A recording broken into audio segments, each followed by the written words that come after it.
Donc, on va reprendre avec la deuxième présentation, la deuxième série de présentations de la semaine Data SHS. On reçoit...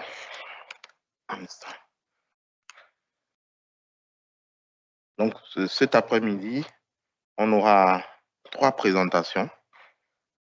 Une première présentation à chaque fois d'1 heure. Donc, la toute première présentation, nous allons recevoir...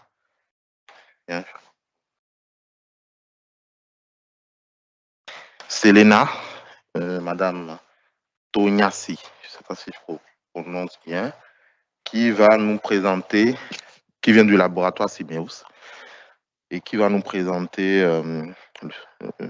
ses travaux sur le thème se mobiliser sur un réseau social numérique, le cas de TikTok. Et donc, n'hésitez pas, ceux qui nous suivent en direct, de poser les questions via le chat. Elle aura 40 minutes de présentation maximum, ponctuée ensuite de 20 minutes de questions. Donc, vous avez la parole. Merci, à tout à l'heure. Bonjour à tous, vous m'entendez? On est bon? C'est juste possible de baisser les lumières, parce que je pense qu'on ne se rend pas trop compte du... Je ne sais pas trop si vous voyez ou pas. Comme ça, on est sûr.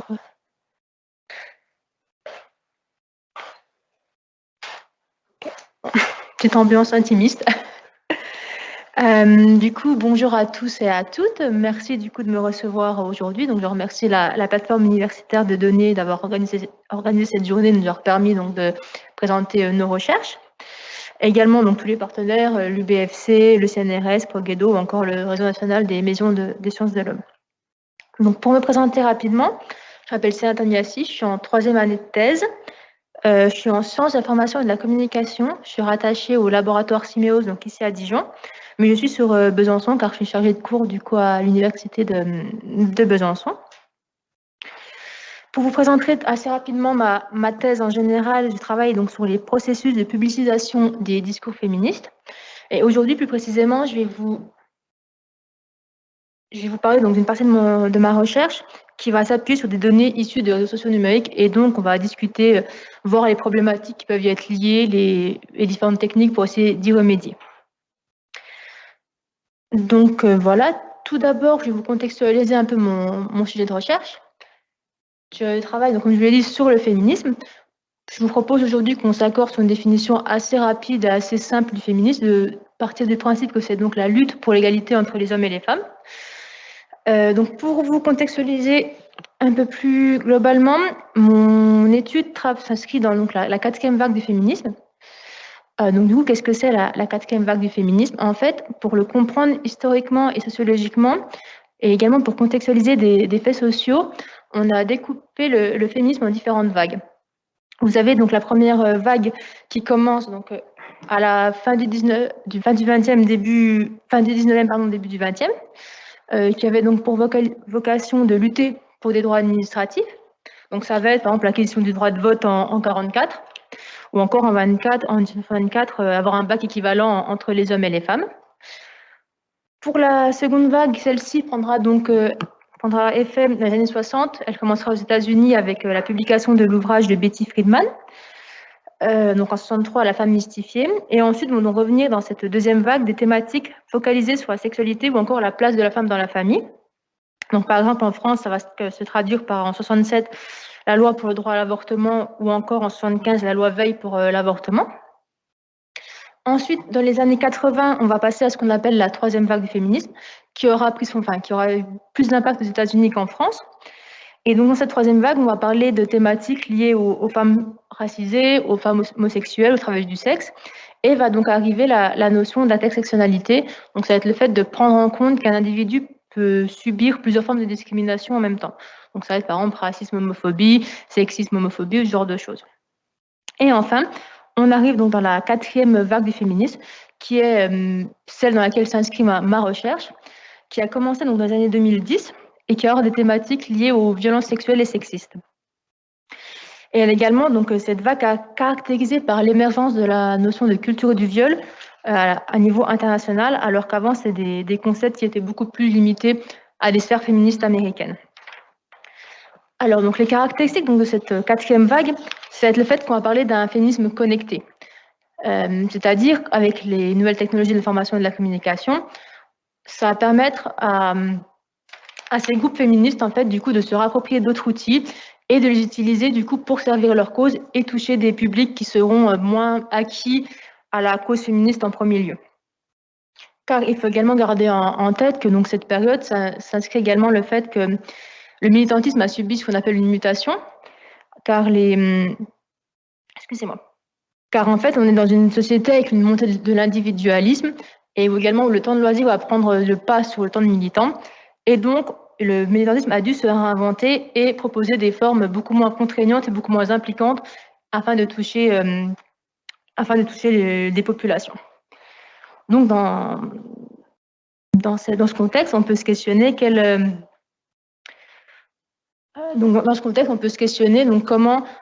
impact, quelle sensibilisation on peut avoir au féminisme à l'heure actuelle. D'autant plus que de plus en plus, il semblerait que sur les réseaux sociaux, on a de plus en plus de comptes qui se veulent féministes qui émergent, et surtout dans les jeunes générations. Donc, j'ai voulu m'intéresser à une action particulière et voir du coup si les jeunes générations sont autant sensibilisées et quel sens elles mettent du coup derrière féministe. Donc, j'ai choisi de travailler sur l'action du lundi 14 septembre. C'est une action qui a eu lieu donc l'an passé, donc en 2020.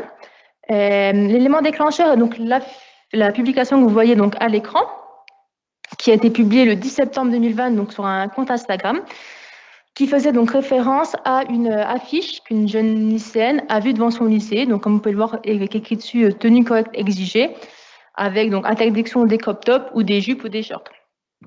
De là, donc, s'est créée donc cette page Instagram. Et ensuite, ça s'est propagé sur Twitter et sur TikTok. Et de là est née une mobilisation un peu spontanée. Et les lycéennes, les jeunes sur les réseaux sociaux, ont décidé de s'habiller de façon provocante pour reprendre donc, les dires de ce qui était reproché, pour aller au lycée donc, le lundi qui suivait, donc le lundi 14 septembre. Donc c'est cette action-là que j'ai décidé d'étudier et de vous présenter donc, ma récolte de données aujourd'hui. Et juste, je tiens à préciser que cette action, du coup, a eu lieu qu'en 2020, elle n'a pas été reconduite cette année en 2021. Alors, tout d'abord, là, la question s'est ensuite posée de savoir comment étudier donc, cette action.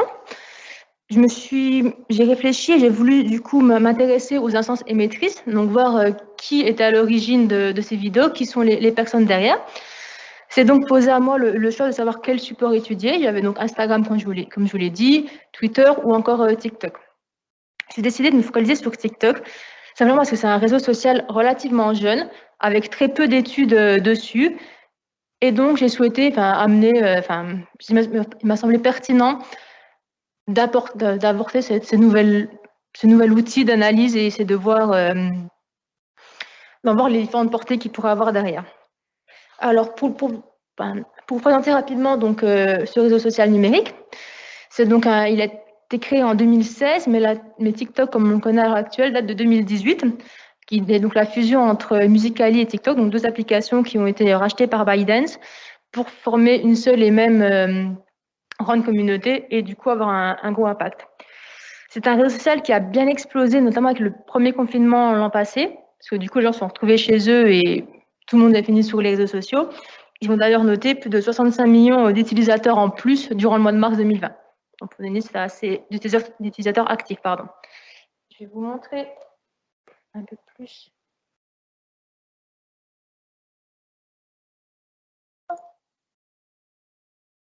À quoi du coup ressemble l'application. Donc là, je vous la montre d'un point de vue donc avec un ordinateur. Il faut savoir que c'est une application pour smartphone à la base, donc c'est pas forcément le même visuel, mais c'est pour vous donner une idée.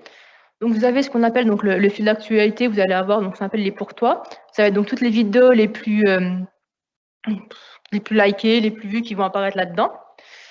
Et vous avez également donc le fil des abonnements. Quand vous avez un compte TikTok, c'est vous permettre de retrouver les personnes que vous suivez et voir directement leur contenu en priorité. En fait, le principe donc, de TikTok est assez simple, c'est de créer des vidéos. Au début, c'était pour reprendre des challenges, des petites chorégraphies, ce genre de choses. Mais plus ça a évolué, plus on a fait des gens qui racontaient leur des histoires qui leur est arrivées. On peut également avoir une exposition de son savoir-faire, donc par exemple au niveau pour du cosplay, pour du maquillage, ou encore des fois ce qu'on appelle des pranks, ou alors des caméras cachées.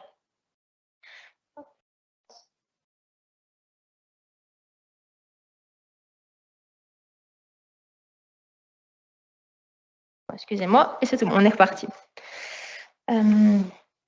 Voilà, donc, comme vous pouvez le voir, les vidéos TikTok sont accessibles sans même qu'on crée de compte. Pour avoir une vision un peu plus scientifique donc, de TikTok, j'ai utilisé la typologie, donc RSN, c'est réseaux sociaux numériques. Je l'ai mis juste en, je ne sais plus quoi écrire que réseaux sociaux numériques, de Dominique Cardon. Et donc, j'ai réussi donc, à localiser TikTok, donc cette typologie. Comme vous le voyez, il est juste ici, qui se situe dans ce qu'on appelle l'identité agissante. En fait, ça va se trouver entre le réel et le faire. Parce que sur TikTok, on va être dans la création de contenu, donc dans la création de vidéos oui, la création de vidéos. Et on va quand même être plus proche du réel que du projeté. Donc, c'est-à-dire, on va se montrer en scène et on va plus se montrer, la recherche on va s'opposer à l'identité virtuelle dans le sens où c'est plus difficile de se cacher, par exemple, sur TikTok que à travers d'avatar. On est dans une visibilité en phare, c'est-à-dire qu'en fait, tout va être exposé, tout va être montré. On est dans la recherche d'une visibilité qui va être relativement large.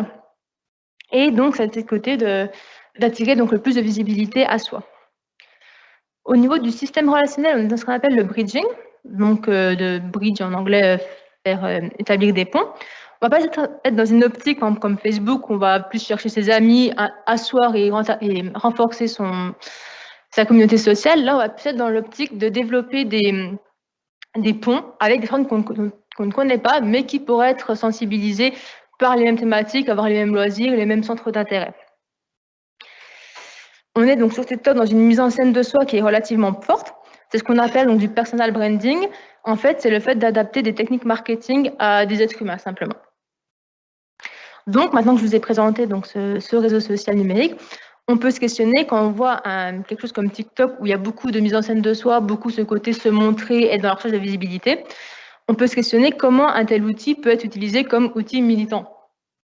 Donc, la question qu'on va se poser, ça va être l'idée de savoir est-ce que l'évolution des usages de TikTok a permis d'en faire un outil militant ou pas? Donc, à partir de là, il fallait donc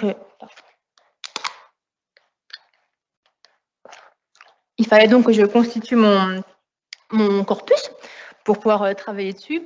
Étant donné que j'ai étudié l'action donc en aval de ce qui s'est passé, donc plusieurs mois après, il a fallu que j'aille rechercher au niveau des hashtags. J'ai choisi donc de me baser sur des hashtags.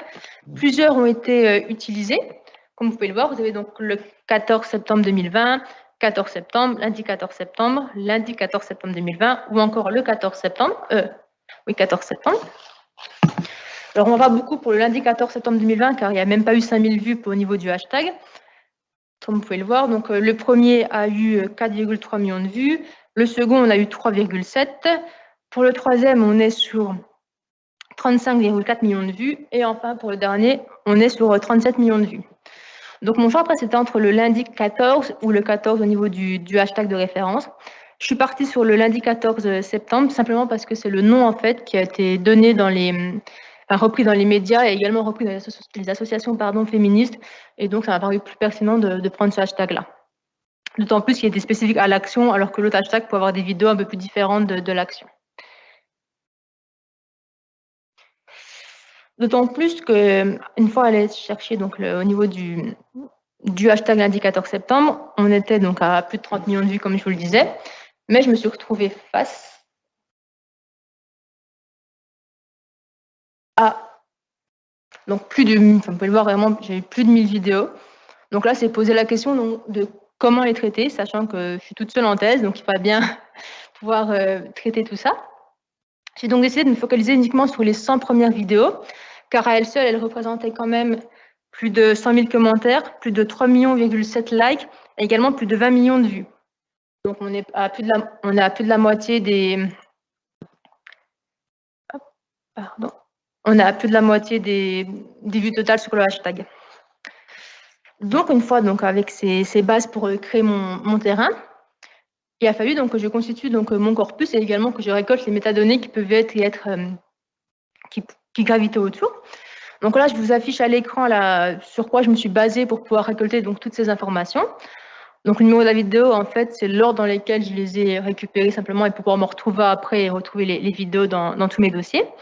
Elles ont été prises donc, des premières arrivées dans la liste de recherche et ensuite en descendant. Elle a des publications qui me permettra donc d'avoir une vision de la temporalité de la manifestation. J'ai récolté également les comptes émetteurs, la description du compte, le nombre d'abonnés, le nombre d'abonnements, la description, donc description de la vidéo, la musique utilisée pour la vidéo pour l'action, le nombre de likes, le nombre de commentaires et enfin le nombre de vues. Et donc, les chiffres que je vous ai annoncés avant, donc pour les nombres de commentaires, de likes ou de vues, c'est donc le résultat de tous les chiffres que j'ai pu récolter au cours de mes différents, au cours de ma récolte, simplement.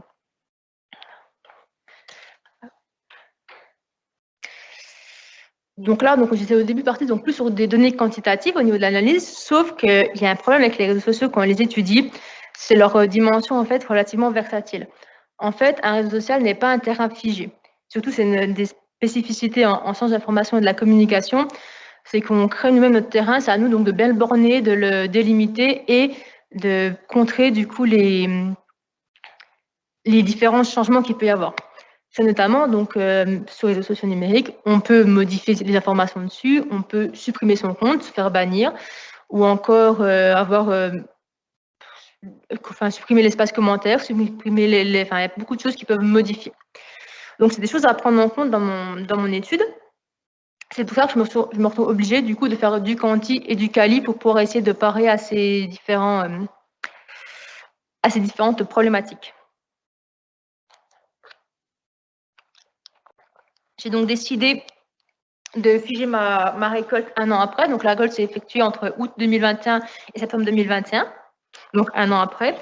Et l'idée, c'est vraiment de prendre toutes ces informations en ayant conscience du fait de tous ces changements possibles. En ce qui concerne la vidéo et la description, il y a très peu de chances qu'elle ait été changée entre cette année et l'année précédente. C'est juste au niveau donc, des informations déclaratives sur le compte émetteur. Il fallait bien que je garde en tête le fait que ça pouvait changer. Donc, par exemple, si la personne met son âge dans sa description, il faut avoir conscience qu'elle avait du coup un an de moins quand j'ai fait la récolte.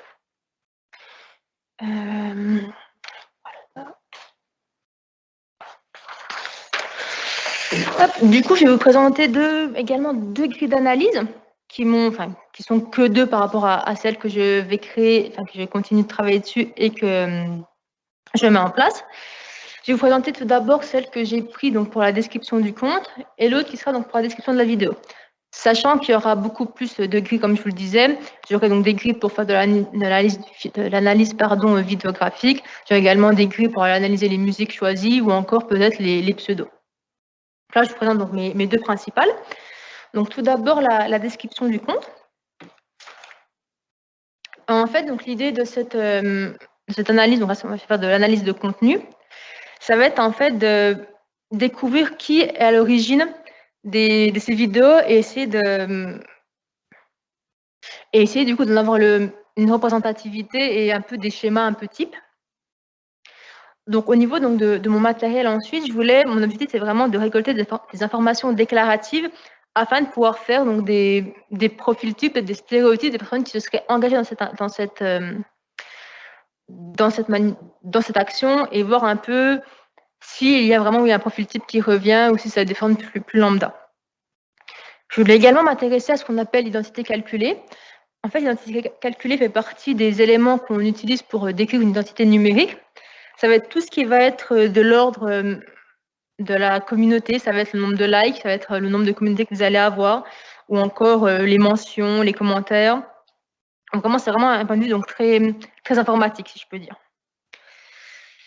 Donc, comme je vous l'ai mis donc, là à l'écran, une fois avoir récupéré, donc j'ai récupéré toutes les descriptions de comptes que j'avais récoltées dans la première partie de recherche, et ensuite j'ai cherché ces éléments là-dedans.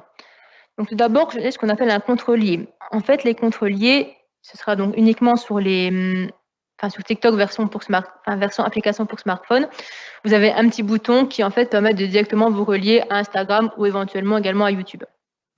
Donc là, j'ai pris en compte cet élément-là.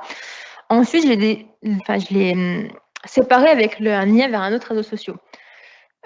J'appelle là du coup un lien dans le sens où il y a directement inscrit dans la description le nom ou du Instagram ou du Snapchat ou d'un autre réseau social. Donc c'est vraiment l'idée que la personne fait la promotion d'un de ses réseaux sociaux numériques directement dans sa description. Donc lequel c'était pour voir s'il y avait une récurrence de certains réseaux sociaux qui revenaient. Je me suis également intéressée s'il y avait le nombre d'abonnés affichés. On est là dans une volonté de visibilité, de montrer un peu sa communauté, de montrer qu'on peut avoir de l'impact. Donc voir si cet élément-là revenait. Et si oui, on était sur quelle gamme de communauté, quelle grandeur de communauté. Je me suis également intéressée s'il y avait donc l'âge affiché, sachant étant donné que l'action que j'étudie, c'est passé dans des lycées, alors ça, je présuppose que c'est des personnes entre 15 et 18 ans, mais pas forcément. Donc, c'est pas de voir l'âge affiché. Ce que j'appelle les liens commerciaux, en fait, ça va être tous les liens qui vont être directement liés à des enjeux financiers. Donc, ça va être s'il y a une promotion pour, par exemple, un livre qui a été écrit, ou alors s'il y a un mail professionnel, ou simplement même un lien PayPal. Donc, le où ça, c'est donc de voir lien commercial, oui ou non, et le où ça, c'est donc de voir vers où ça renvoyait. Et enfin, les autres informations, là, j'ai un peu mis en voie tout ce que je pouvais trouver en autre information dans la description. Ça pouvait être les localisations, ça pouvait être le genre qui était affiché, les origines, ou encore même les signes astrologiques ou des petites citations. Donc, c'est vraiment des infos que j'ai pris en vrac et que j'ai du coup devoir faire du qualitatif pour essayer de voir qu'est-ce que je peux sortir de ces informations. Et enfin, je me suis intéressée à la récurrence du compte, car parmi les 100 vidéos j'ai récolté, j'ai eu plusieurs fois le même compte qui revenait.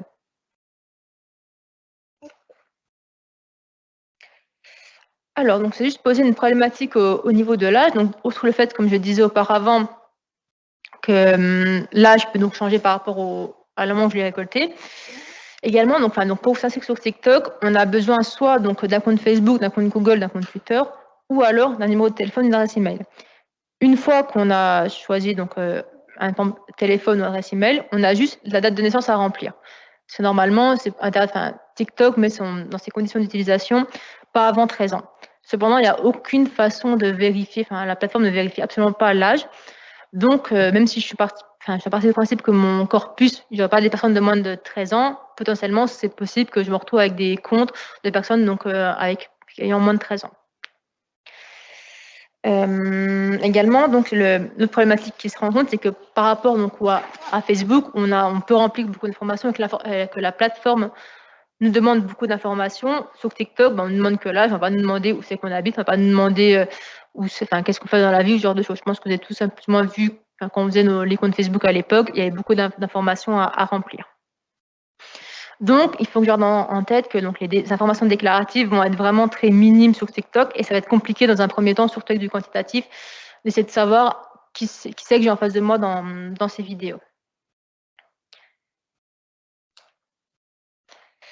Ensuite, je vais vous présenter une seconde grille qui va m'aider à m'intéresser à la description des vidéos. Donc, une fois de plus, là, j'ai récupéré toutes les descriptions accompagnant les vidéos et je les ai réparties en plusieurs éléments. Donc, tout d'abord, je me suis intéressée aux hashtags. J'ai récolté tous les hashtags dans une certaine partie. Et ensuite, j'ai les 3 principales catégories que vous voyez ici. C'est pour voir que c'est des éléments de langage récurrents.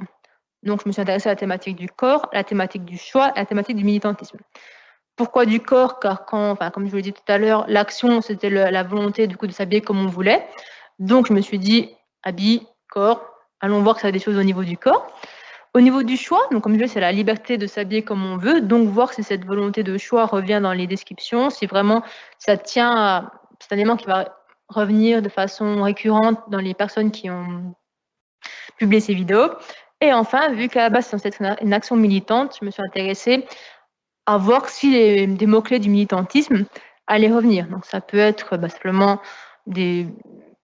juste des mots ou alors des références à des groupes militants ou à ce genre de choses. Ensuite, à ce niveau-là, je me suis intéressée en fait à la forme de la phrase.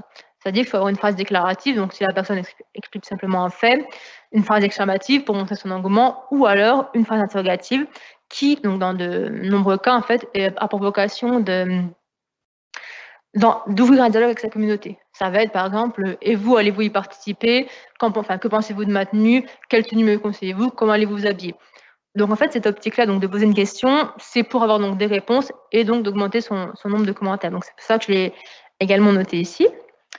Ce que j'appelle du coup le POV, en fait, ça s'appelle un point de vue qui est peut se traduire par un peu une petite sonnette. C'est quelque chose qui est revenu assez souvent dans les vidéos que j'ai récoltées. C'est outre ce côté, se montrer sa tenue, ça va être aller du côté de l'acting et donc de faire des petites mises en scène un peu rigolotes par rapport à la thématique, en utilisant du coup des sons ou des sons qui vont être détournés, ou encore d'utiliser des sons ou alors des fonds qui peuvent du coup avoir le côté un peu humoristique ou un peu plus léger, moins militant.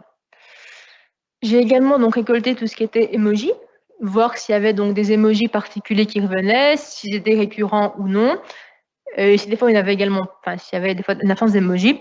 Et enfin, je me suis intéressée pour voir s'il y avait des descriptions qui évoquaient un témoignage, qui voulaient dire moi j'ai vécu ça, ou alors moi il m'est arrivé telle chose, ce genre de choses. Donc là, je vais donc présenter les deux principales grilles. Et comme je vous le disais, donc après, j'ai encore faire des grilles pour étudier les vidéos. Donc ça va être m'intéresser au cadrage, m'intéresser aux propos, m'intéresser également donc à la musique qui est choisie, voir si les musiques, ça va être quelque chose de aléatoire ou si ça va être une musique particulière avec un engagement derrière ou si simplement la musique, en fait, parce que c'est la musique à la mode à l'époque et qui a été reprise juste pour ça. Je sais pas si on est...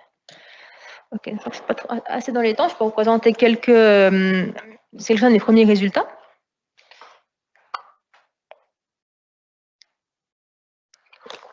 Alors, tout d'abord, je vais vous parler un peu donc de mes résultats quantitatifs, donc quelques généralités au niveau de ma recherche. Alors au niveau, comme je vous l'ai dit tout à l'heure, j'ai récolté les dates de publication des vidéos. Je les ai ensuite rassemblées. Et comme vous pouvez le voir, donc la date du 13 septembre est celle qui revient le plus, avec 47% de vidéos qui ont été publiées ce jour-là, 37% qui ont été publiées le 14 septembre, 9% qui ont été publiés le 12, et enfin, on a des 1 et des 2% pour le 15, le 16, le 17, encore le 19 septembre. Donc, qu'est-ce qu'on peut en tirer de ce premier graphique? Simplement le fait que vraiment, il s'agit d'une action très courte et qui a eu un peu éphémère, vraiment un côté visible très rapidement, mais du coup, qui s'est vite estompé et qu'après, les vidéos ont en tout cas eu moins d'impact. Car rappelons du coup que j'ai utilisé donc les 100 vidéos les plus vues. On remarque que c'est vraiment en 2 jours où tout s'est joué et qu'après l'engouement est un peu descendu vu que beaucoup moins de vidéos ont eu d'impact. Ensuite, je vais vous proposer donc un deuxième graphique. Ça va être au niveau donc des communautés des personnes que j'ai étudiées. Alors, ça devrait passer bientôt. Ah, bon alors. Ah, voilà, pardon. Je vais y arriver.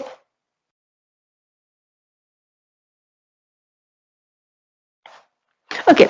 Alors, donc, je me suis intéressée donc, au niveau du nombre d'abonnés pour un peu avoir une idée, une image de est-ce que les personnes qui ont le plus une visibilité au niveau de ces vidéos, est-ce que c'est des personnes qui ont une grosse communauté à la base? Et en fait, donc, la réponse est assez oui. Et comme vous pouvez le voir, vous avez 35% des... On va pas trop au niveau des couleurs. Vous avez donc 35% qui ont plus de 100 000 abonnés et 45% qui ont entre 10 000 et 100 000 abonnés. Donc, on est entre 10 000 et 100 000, ce qu'on appelle des macro-influenceurs. Et autour donc, du méga-influenceur. Donc, on a quand même quasiment un tiers des personnes qui vont être du niveau des méga-influenceurs. 3% des personnes ont moins de 1000 abonnés. Donc, je dirais des personnes plus lambda qui ont moins de vocation à faire de l'argent sur les réseaux sociaux. Et 17% sont entre 1000 et 10 000. Donc, comme on peut le voir, les vidéos qui ont le plus de visibilité sont les vidéos des personnes avec les communautés les plus importantes. Ensuite, du coup, donc, on est sur quelques données quantitatives. J'ai resté sur quelque chose de un peu plus quali, que j'ai découpé pour faire assez rapide en 3 parties. Donc, la dimension militante, la culture de la popularité et enfin les enjeux mercantiles. Au niveau donc, de la dimension militante, quand on réfléchit un petit peu à cette action, on peut voir des similitudes au niveau du fonctionnement avec, par exemple, les Femen ou encore avec les Slutwalk, où en fait, on voit qu'il y a une réappropriation du corps, une réappropriation du langage pour contrer ce qui est reproché. Par exemple, les femmes, du coup, qui manifestent seins nus avec des slogans sur le corps, lors de Slutwalk, ou les femmes, du coup, défilent en lingerie ou en tenue un peu sexy pour protester contre la culture du viol ou certaines réactions. Et donc, quand on réfléchit à cette action, on est un peu dans la même démarche de revendication.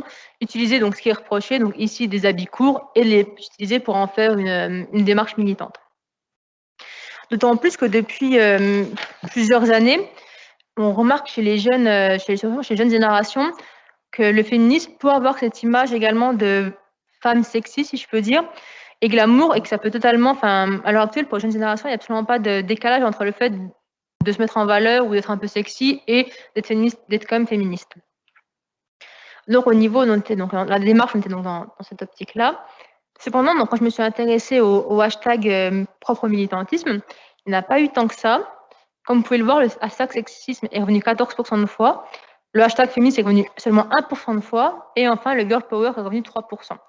Donc, on voit vraiment que cette dimension militante, même si elle peut l'être au niveau de la démarche de revendication, on ne va pas la retrouver dans les propos tenus par les personnes. Après, une fois de plus, je vous expliquerai après la suite de mes études. Mais là, pour l'instant, à cette étape-là de la recherche, on voit que c'est quelque chose d'assez minime et que l'engagement n'est pas si militant que ça. Il y a un engagement, mais pas forcément uniquement militant. J'avais également un effet de masse que j'ai repéré à 15%. Donc, c'est l'idée, en fait, d'inciter les gens à participer à l'action. Donc, j'ai eu le fait partager un maximum ou encore et vous allez le faire, vraiment faites-le. Ce côté un peu engouement pour créer l'effet de groupe. Et enfin, l'idée de solidarité féminine est revenue environ 6%, mais c'est quelque chose qui était assez léger également. En fait, la vidéo la plus, en allant chercher d'un peu plus près, la vidéo la plus engagée que j'ai eue, en fait, c'est une vidéo qui n'avait pas forcément à voir avec le féminisme, mais plus avec le harcèlement scolaire. En fait, il s'agit de la vidéo numéro 2 que j'ai récoltée. Donc, la personne avait plus de 300 000 abonnés, avec plus d'1 million 500 000 vues sur cette vidéo. Et en fait, la vidéo reprenait simplement le témoignage d'une jeune fille qui s'était faite agresser, mais rien n'affirmait ou affirmait le fait que ça avait lieu par rapport à l'action. C'est juste la vidéo d'une personne qui s'était fait agresser à l'école, et du coup, ça a été repris avec le hashtag lundi 14 septembre. Donc, le côté militant était assez léger, d'autant plus que quand je suis allée voir sur le compte de cette personne, qui s'engage contre le harcèlement scolaire, il y avait très très peu de contenu militant sur son compte. C'était plus de la mise en scène de soi, de sa vie avec notamment sa copine actuelle qui est une autre influenceuse. Donc, c'était plus cette côté mise en scène, plus recherche de visibilité que réel engagement militant. Ensuite, du coup, je me suis intéressée, comme je l'ai dit, à la culture de la popularité. C'est quelque chose qui revient assez souvent dans différentes études, notamment en sciences de l'information et de la communication. Oui. Pardon ? 7 minutes ? Ok. Je vais faire rapide. Du coup, c'est quelque chose qui est revenu assez souvent en sciences de l'information et de la communication. Ça va être les études sur les selfies, la mise en scène de soi, étudier, comme Dominique Cardon l'a fait, les réseaux sociaux comme lieu de confortation d'estime de soi. Donc, j'ai voulu voir s'il y avait un intérêt, en fait, à grossir sa communauté et à capter l'attention. D'autant plus, comme je vous l'ai dit, c'est un public que j'estime pour l'instant adolescent, étant donné qu'ils sont encore au lycée, et donc une période de la vie, une période de la construction d'individu où il y a une forte recherche de l'approbation sociale et aussi une reconnaissance de ses pairs, simplement. Il est vraiment dans une optique de se montrer et d'être accepté par ses pairs. Et comme vous allez voir à la diapositive suivante qui va arriver, normalement, c'est tout bon. Quasiment la moitié des comptes, en fait, avaient une volonté de visibilité. Donc, ça s'est traduit par des hashtags comme, par exemple, le pour toi, le for you. En fait, c'est ce que je vous ai montré tout à l'heure, c'est vraiment passer sur la page principale de TikTok. Et plus vous mettez ces hashtags-là, plus vous aurez de chance au niveau des algorithmes de passer et d'arriver sur cette page de présentation. Également, plus de 50% des comptes, 51% des comptes avaient directement leur compte Instagram ou compte Instagram, YouTube ou Snapchat écrit dans leur description, et plus de 90% des comptes étaient reliés. Donc, il y a vraiment cette idée de communauté, d'augmenter cette communauté et d'avoir le plus de visibilité possible. Excusez-moi.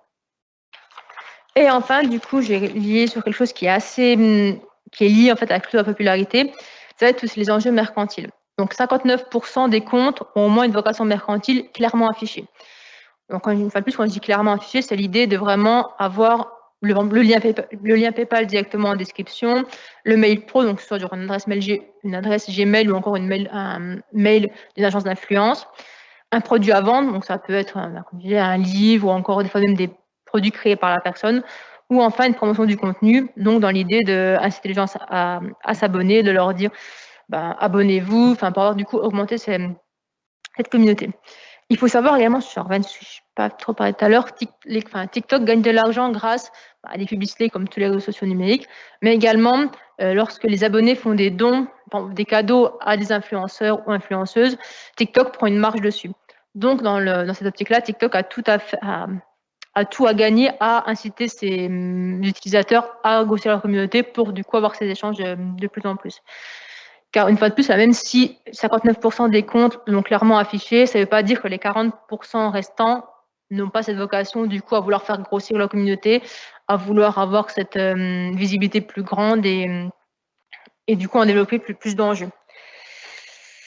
Avec les 3 éléments que je vous ai présentés assez rapidement, on peut affirmer certaines critiques faites au féminisme depuis la 3e vague, qui est notamment le fait qu'on le voit comme étant égoïste, hypersexualisé et consumériste. On le voit du coup au niveau hypersexualisé dans le sens où cette démarche de provocation que je vous ai dit dans un premier temps. Égoïste dans le sens, on va avoir cette côté de vouloir, pas pour soi, mais de vouloir se conforter dans l'image des autres, de faire grossir la communauté et d'avoir sa communauté et d'avoir des retours positifs de cette communauté. Et enfin, du coup, le côté consumériste dans le sens où nous avons des enjeux directement financiers liés à ces vidéos. Alors, donc là, comme je vous le disais, je vous ai présenté une petite partie de ma recherche, car ensuite, donc, je vais me focaliser sur d'autres éléments. Et je crois que ça va être bon. Je souhaite, en fait, pour continuer donc, ma recherche, m'adapter sur une étude qualitative et quantitative. Qualitative, je souhaiterais faire des entretiens, du coup, avec certaines des personnes de ces 100 vidéos, afin d'avoir de pouvoir voir, pousser un peu du coup les informations que j'ai cherchées, essayer de les affirmer ou de les infirmer. Et j'aimerais également du coup faire une étude quantitative avec au travers d'un questionnaire que je souhaite envoyer donc à toutes les personnes, donc aux plus de 1000 personnes qui ont participé à l'action, pour voir si en fait les résultats là que j'ai pu dans ce petit échantillon, si ces résultats étaient représentatifs ou non de la globalité, d'une grande partie de la représentation. Et voilà, j'ai fait un peu vite sur la fin. Je ne sais pas si je suis bon au niveau du temps. Ok, voilà. Du coup, je vous remercie. Et si vous avez des questions, je vous écoute. Merci pour la présentation. On va prendre une série de questions. Et n'hésitez pas, vous avez la parole.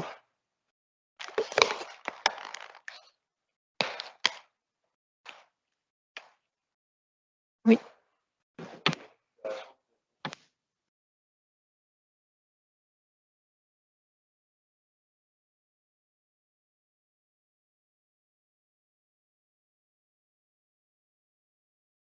Ok, ça marche.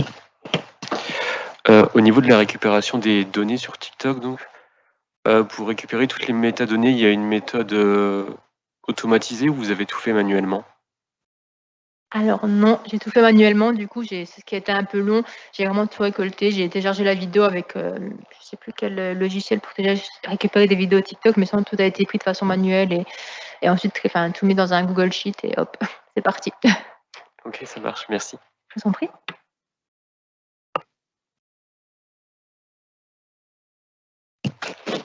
Je vais peut-être, moi, renchérir sur la première question. Vous n'avez pas pensé à automatiser les tâches ou à penser à des API ou des techniques pour pouvoir récolter ces vidéos plus rapidement? Ou c'est parce que la quantité de vidéos n'était pas très importante que vous avez peut-être fait manuellement? Alors un peu des deux. J'en discutais donc avec mes directeurs de thèse qui n'ont pas pu me conseiller forcément de bons logiciels pour TikTok, comme c'est un réseau social assez jeune, il n'y a pas forcément de choses qui pouvaient l'utiliser. Et étant donné que j'ai décidé avec eux donc de prendre que 100 vidéos, c'était faisable manuellement. C'est que j'aurais eu les 1000 vidéos, j'aurais dû chercher, mais je me suis dit 100 vidéos, c'est faisable, donc voilà. Mais sachant que je prends également en compte le fait qu'il peut y avoir donc des erreurs vu que c'est fait manuellement, donc il peut y avoir un mauvais clic. Enfin, à la fin de la journée, la 100e vidéo, on les voit plus pareil, donc il peut y avoir des erreurs. Donc j'ai dû les vérifier plusieurs fois également.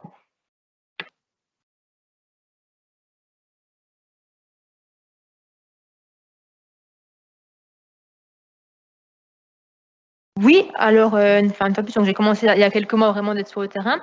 Et les résultats, donc je vous ai montré dans la petite présentation.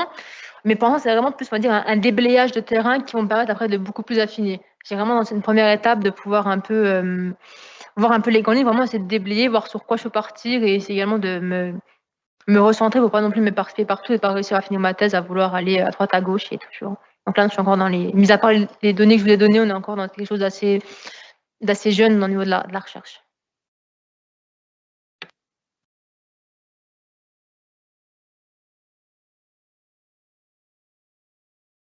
J'ai une autre question. Au niveau des questionnaires, comment vous allez vous y prendre en fait pour retrouver les personnes ensuite et réussir à les envoyer? Et aussi, est-ce que ça vous a posé des problématiques au niveau du cadre éthique, comme vous travaillez du coup sur des personnes assez jeunes, souvent mineures? Alors, donc je vais commencer par la question sur le questionnaire.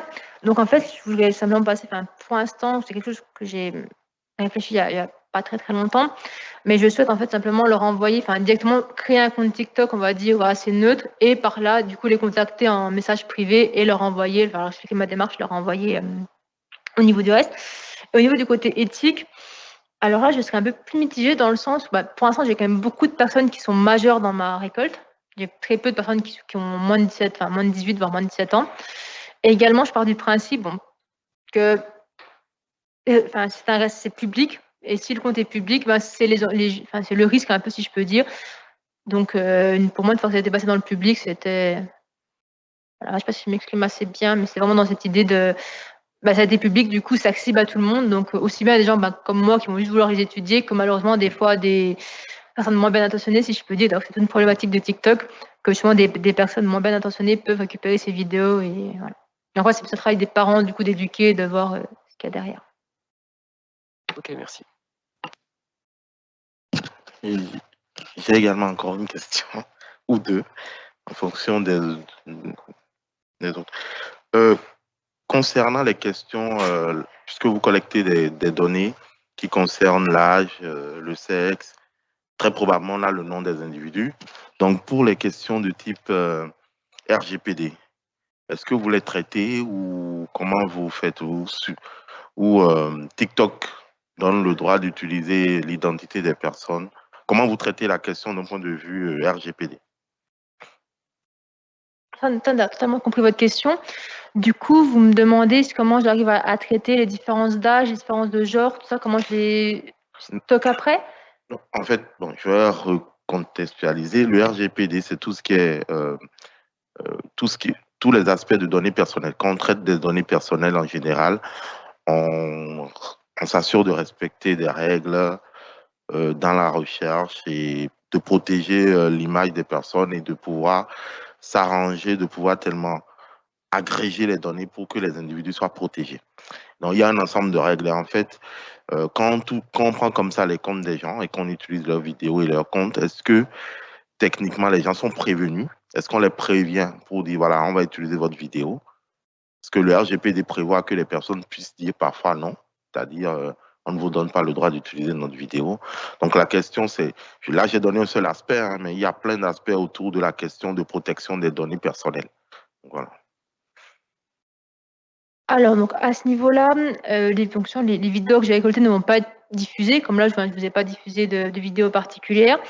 Évidemment, donc, quand j'aurai les entretiens avec les personnes ou les questionnaires, il y aura la question de savoir si je peux réutiliser et potentiellement diffuser leurs vidéos.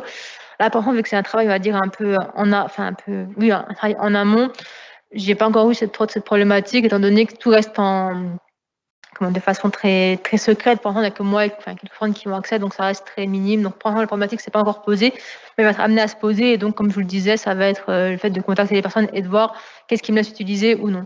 Sachant qu'après, une fois de plus, c'est un réseau social où les gens s'exposent beaucoup, mais ne donnent pas forcément beaucoup d'informations sur eux-mêmes. Donc, c'est un peu paradoxal à ce niveau-là.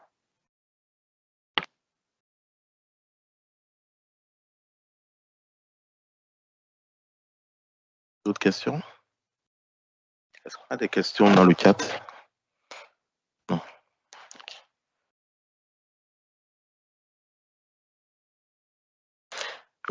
Moi, je peux donner une suggestion. Ne pas hésiter, parce que tout à l'heure, on a parlé d'automatisation de la collecte. Donc, ne pas hésiter à contacter peut-être la MSH et le service, écrit au service informatique. Moi, j'ai participé à un projet, j'en participe encore, de collecte de données Twitter. Donc, derrière, il y a la collecte de données avec parfois le recrutement ou pas, mais on a un développeur qui fait de la collecte de données sur Twitter. On en a fait aussi un peu, je pense, sur Facebook, Instagram. Donc, si ça peut aider, je ne sais pas si, mais je sais que ça vaut la peine de demander les compétences en interne à la MSH et de voir comment on peut automatiser ces tâches, même les stocker sur les serveurs de la MSH et de l'université, ce qui peut vous permettre d'alléger un peu votre ordinateur et d'avoir de l'espace de travail sur ces données. Merci pour le conseil. Est-ce que vous avez du coup l'adresse mail du service informatique? Je peux vous passer tout ça. Parfait alors, merci beaucoup. Donc, on travaille tous ensemble, donc il y a 3 plateformes donc, et un pôle informatique et on a un développeur et on a un informaticien réseau également, ce qui permet de pouvoir bien gérer les serveurs et d'avoir des applications et du développement web pour pouvoir faire de la collecte de données. Voilà. Bon, merci en tout cas. Merci. Tout bon? D'autres questions? Et peut-être aussi, je profite pour faire, ça c'est par rapport à l'université, pour les questions du RGPD, nous on n'hésite pas à contacter le délégué à la protection des données de l'université, qui du coup peut vous conseiller, vous fournir suffisamment d'informations pour derrière être protégé par rapport à l'utilisation d'un compte ou pas. Ou peut-être même que ce que je disais, vous n'avez pas besoin de demander parce que dans les règles de TikTok, c'est bien défini. Pour cela, moi, je sais que par exemple pour Twitter, on ne demande pas l'autorisation aux individus, mais on demande l'autorisation directement à Twitter. Et donc, quand Twitter vous donne le droit d'aspirer les données, vous avez le droit de l'utiliser, puisque les personnes derrière ont validé en créant le compte un ensemble de règles pour pouvoir utiliser ces données. Je vous remercie. Du coup, j'irai voir de ce côté-là. Merci. Merci. Beaucoup.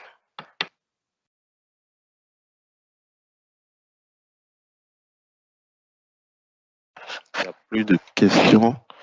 Donc, on va vous remercier pour votre présentation et en vous souhaitant une bonne suite dans vos travaux. Ne pas hésiter à contacter la MSH s'il y a besoin. Et si après, à la pause café, il y a des personnes qui sont peut-être spécialistes de ces questions et qui nous écoutent, qui peuvent prendre contact avec nous. Oui, vous avez une question? Ah.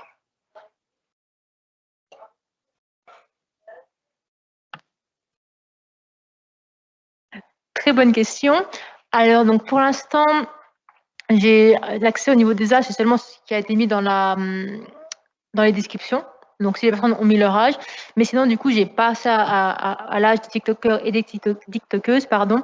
Ce sera du coup des choses que je verrai donc dans les entretiens et également après dans les questionnaires pour avoir une visibilité plus globale de l'âge. Mais justement, il y a très peu d'âge inscrit. Donc, je me suis rendu compte en faisant mon terrain que fallait trouver une façon de le contrer. Et voilà, ce sera donc à travers les questionnaires.